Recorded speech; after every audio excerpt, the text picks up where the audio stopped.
Dragi bratje in sestre, prisrčno pozdravljeni na 5. postno nedeljo. Nadaljujemo naša razmišljanja ob svetem Jožefu na podlagi pisma papeža Frančiška z očetovskim srcem, ko nas letos svetega Jožefa nagovarja z zgledom, priprošnjikom svetega Jožefa, priprošnjo svetega Jožefa, kako naj bi bil nam vzor, zgled in priprošnjik pri vseh naših prizadevanjih na poti vere, našega pričevanja, delovanja in uresničevanja Božje volje. V petek je papež ob Jožefovem letu razglasil tudi leto družine.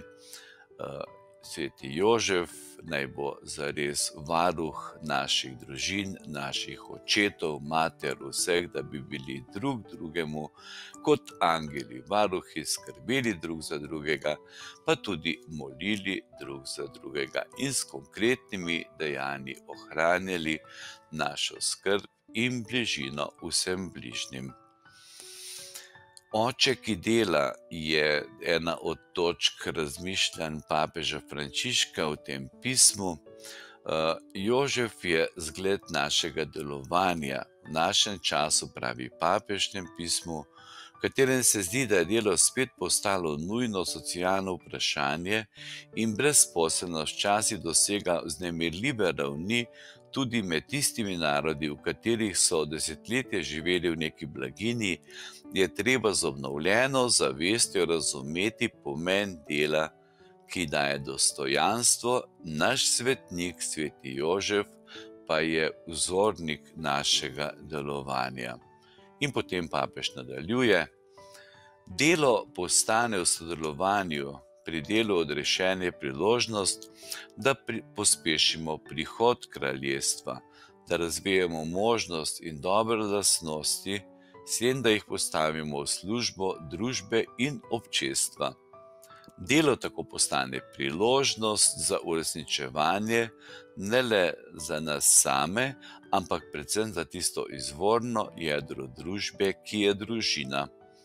V družini, kateri je pomanjkanje dela, je bolj izpostavljeno težavam, napetostim, zlomom ter celo obupni in obupajoči skušnjavi razpada. Kako bi mogli govoriti o človekovem dostojanstvu brez zavzemanja za to, da bi vsi imeli možnost dostojnega zdrževanja? Delo svetega Jožefa nas spominja, da sam Bog je poslal človek, ni zaničeval dela. Izguba dela, ki prizadene toliko bratov in sester, ki v zadnjem času narašča zaradi pandemije COVID-19, mora biti klic, da ponovno preverimo svoje prednostne naloge.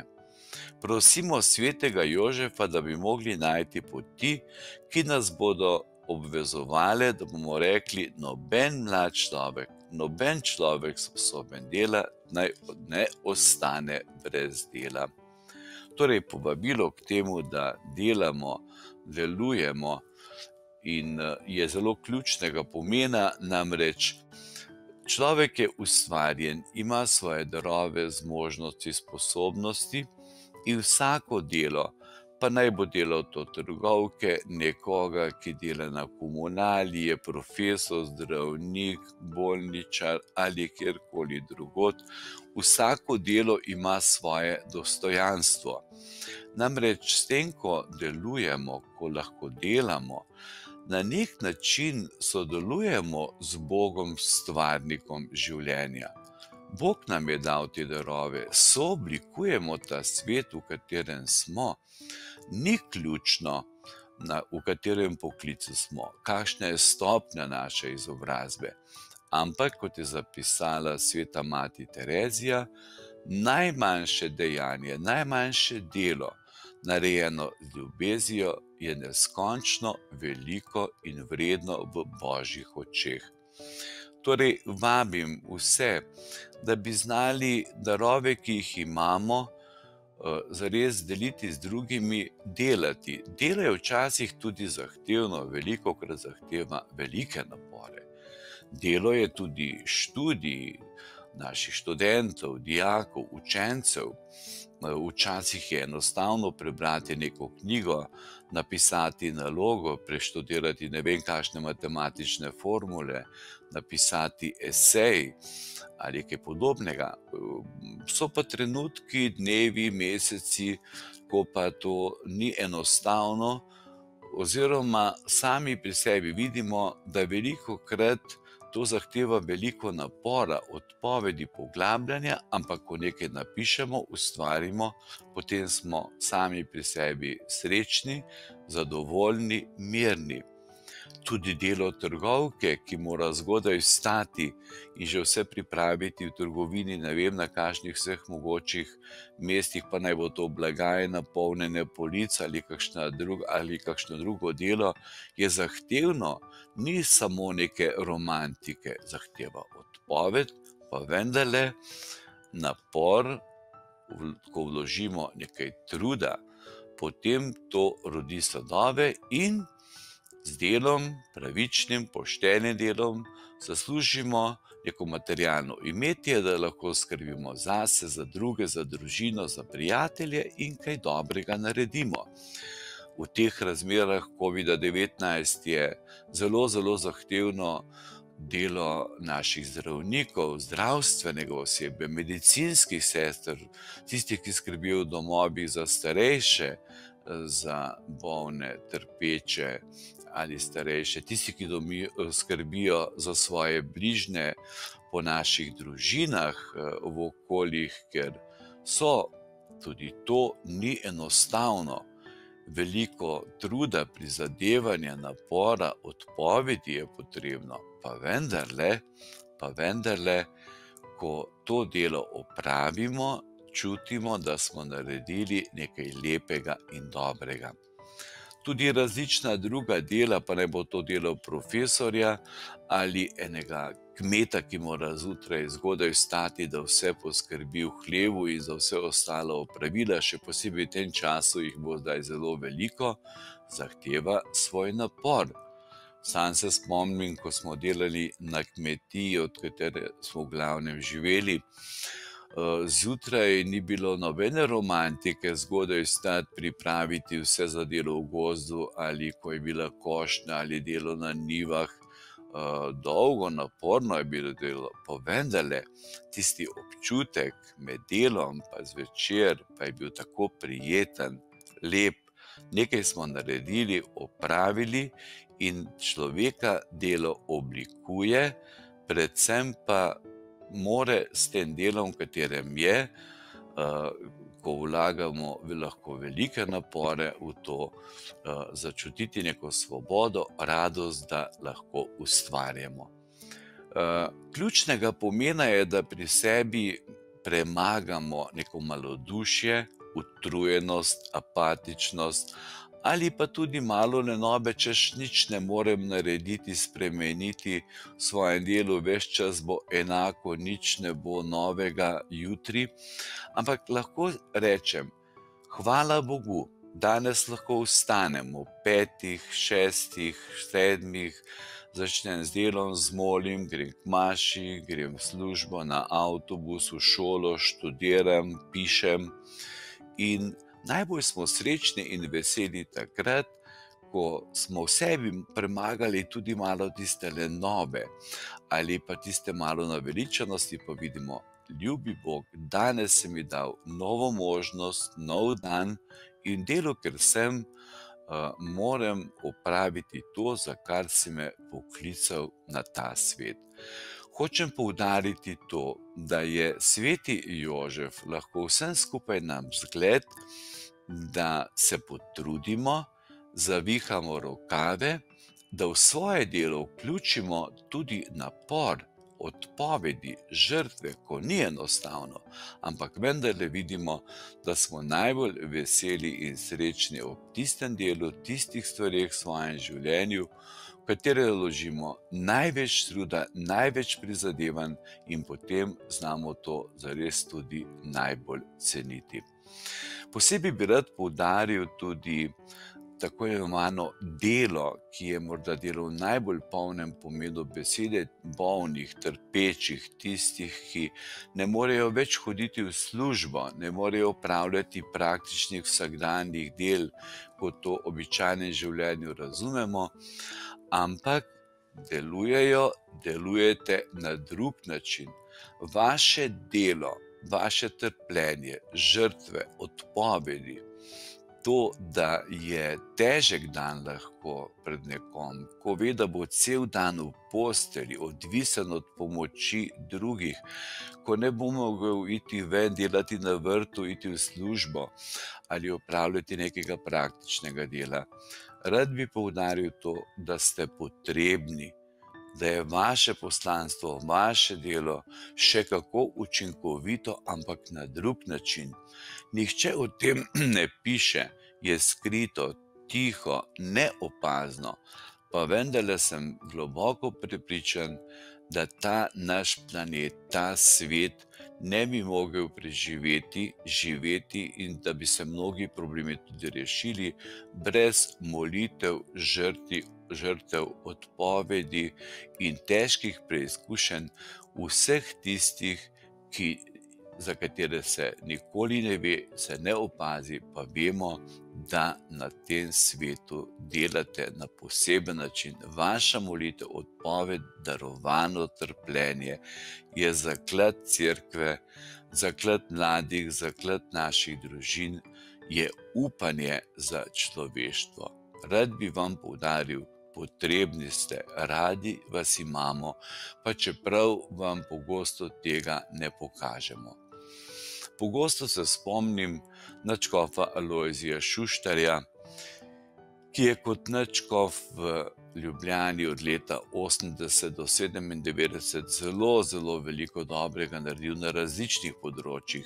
Njegovo delo je bilo takrat veliko bolj vidno, opazno. Potem pa je bil do leta 7, torej 10 let, upokojen in živel v Škofovih Zavodih, ko ga je Bog potem leta 7 poklical k sebi 29. junija. In večkrat je tudi poudaril, pa tone, saj nisem več potreben, kaj pa ne morem biti več na župniji, ne morem več delati, ne morem več pisati.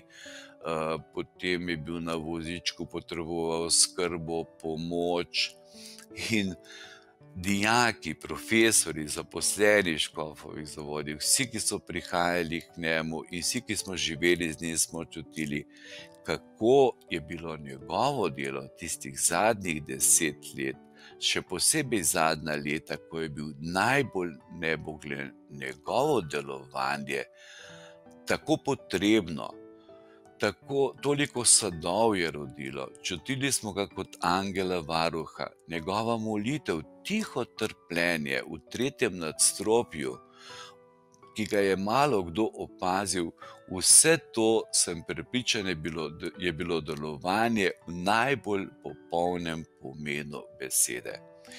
In to bi rad poudaril tudi vsem vam, vsem tistim, ki ne morete več delati na ta praktični način, kot ste pred leti, hoditi v službe in ostalo z različnih razlogov, ali zaradi bolezni ali zaradi starosti.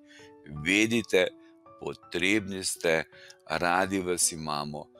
Bog naj vam da blagoslova, moči, zdravje, da bi tovrstno delovanje, molitve, odpovedi, žrtev, vašega pričevanja, vaše tihe navzočnosti, kot navzočnosti svetega Jožefa, bilo moč naših družin, naših občestev, naših župnij, krščanskega pričevanja in okolja, kjer živimo.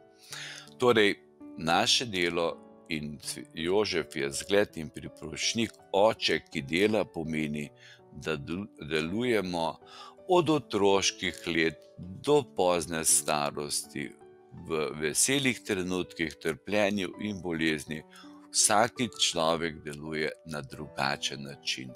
Enkrat je bolj vidno, bolj opazno, drugič pa tiho, skrito, kot je skrito Jožefovo delovanje, pa vendarle je to delovanje še kako kako potrebno je srce cerkve in našega krščanskega pričevanja. Naj zaključim to razmišljanje o svetem Jožefu kot očetu, ki dela. Jožef je tudi oče, ki je ustvarjalen pogumu, poslušanju, v odločanju. In na koncu pravi papež, da so svetniki naši priprošniki, naši vzorniki, naš zgled. Ob zgledu toliko svetnikov in svetnice je sveti Avguštin vprašal, kar so zmogli ti in ti, tega ti ne bi zmogel? Če so zmogli ti in ti, torej zmoreš tudi ti, zmorem tudi jaz. Torej odločimo se, tako kot sveti Avguštin, ki je končno mu bilo darovano spreobrnenje in je vzklikal: pozno sem te vzljubil, o lepota večno davna, večno nova. Torej, zmoremo, ker nam je podarjeno, ker je to dar, ki je položen človeku v srce, da naredi nov korak. In zaključna molitev v pismu z očetovskim srcem pa je: pozdravljen, sveti Jožef, odrešenikov varuh in ženin devica Marije. Tebi je Bog zaupal svojega sina, vate je Marija položila svoje zaupanje. S teboj je Kristus postal človek. Sveti Jožef, tudi za nas, nam se pokaže očetovski, vodi nas na poti življenja, izprosi nam milost, usmiljenje in pogum, ter brani nas vsakega zla. Amen. Želim vam lepo in blagoslovljeno nedeljo. Še naprej naj bo sveti Jožef naš priprošnjik, naš zgled. V tem letu se mu posebej priporočajmo, pa tudi molimo za vse naše družine, za tiste, ki so v kakršnikoli težavah, krizah, težke stvari doživljajo mnoge družine, tudi zaradi socialnih stisk, izgube delovnega mesta v teh razmerah ali iz različnih drugih razlogov. Naj bodo naše družine raste res zaupanju, da takrat, ko vsa človeška načrtovanja, načrti, vse to, kar bi radi v življenju storili, odpove, je Božji blagoslov, Božja moč, Božja milost močnejša od vseh človeških slabosti, od vseh človeških grehov in padcev. Božje usmiljenje in nežnost vse to presega, objema, nas odrešuje, da bi zaživeli v novem upanju. Želim vam lepo in blagoslovljeno nedeljo.